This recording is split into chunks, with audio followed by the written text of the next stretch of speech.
Hi everyone, so today I'm going to be showing you how to replace the O2 sensor. This is going to be the pre-catalytic converter. So it's before you get to the catalytic converter back in here, just right after the exhaust on a 2001 Toyota Corolla.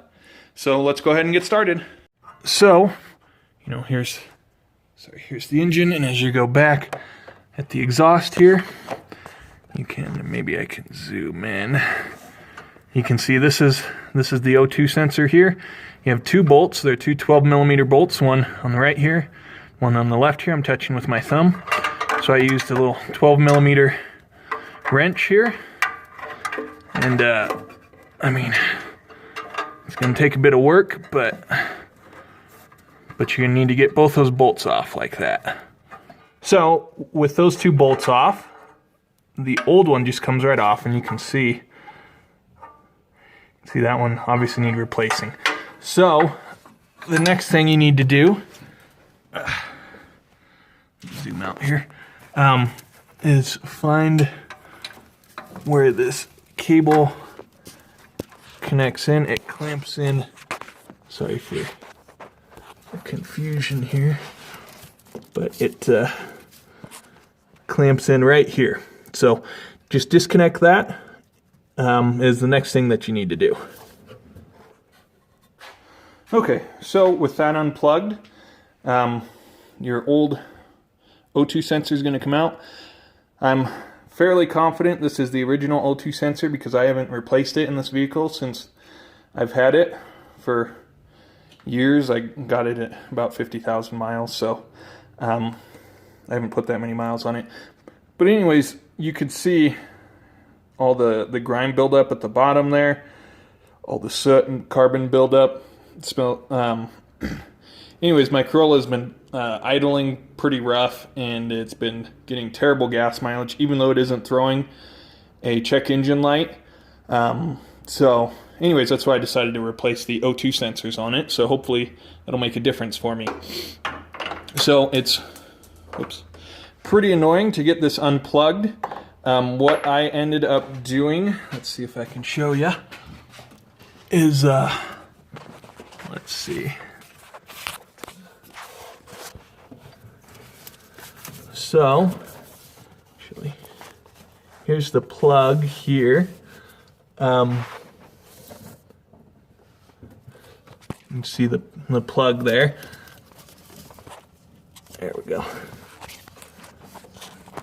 Anyways, I disconnected it from where it's connected in. It's not real hard, it just pops through it like that. It's back in place. Anyways, there's a button right here.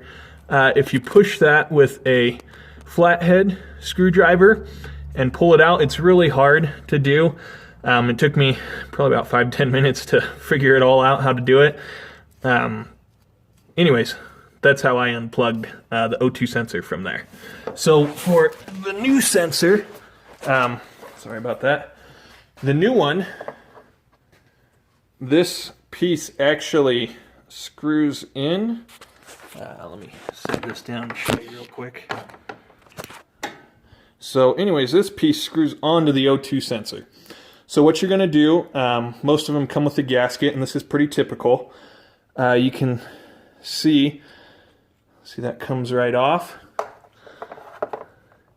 So I'm going to need to put this on first. It comes with, like I said, a gasket. If I can find it, here it is. So I'll put the gasket on first, and then I'll put this piece on and make sure that this is sticking out, obviously, so that the new O2 sensor can screw into it. But first, I'll put it on back with those 12mm bolts that you originally took off. So that's the next thing you need to do. Put the gasket on here, and then put this onto where the O2 sensor goes, and tighten down the 12mm bolts. There isn't, I don't know of a specific torque spec for that, so just as tight as you can get it without stripping it. So go ahead and do that next. So I have those two 12mm bolts put back on. Let's see if I can find a good Probably can't even see them that well. Well, you can kind of see them. So anyways, I have it set up to have the new O2 sensor put on. Super important, most of them come with anti-seize on the threading here. Make sure that, that it does. It wouldn't have hurt to put anti-seize on those two 12mm studs and bolts as well, but I mean, if you didn't, that's okay. Just make sure it has to have it on here so that it doesn't rust on and then you can't get it off. So, because I guess you could always just replace this if you can't get those two 12mm bolts off, as long as it's not the original or one that it's stuck on it like that, that it's all one piece. So anyways, the next thing you do is you screw in the O2 sensor here. Don't plug it in yet, because you're just going to twist up the line if you try to. And screw it in as tight as you can. Again, there's no real spec on it. And I believe a 7/8 inch wrench will work on this, on most O2 sensors. So with that tightened in, get it as tight as you can. Again, there isn't a spec on the O2 sensor. Once you have that tightened in, go ahead and just plug it back in. Sorry, it's under all this junk, but plug it in until it clicks. And that's pretty much it. So that's how you replace the O2 sensor on a 2001 Toyota Corolla, and that is the pre-catalytic converter O2 sensor immediately after the exhaust. So anyways, hopefully this was helpful, and thanks for watching.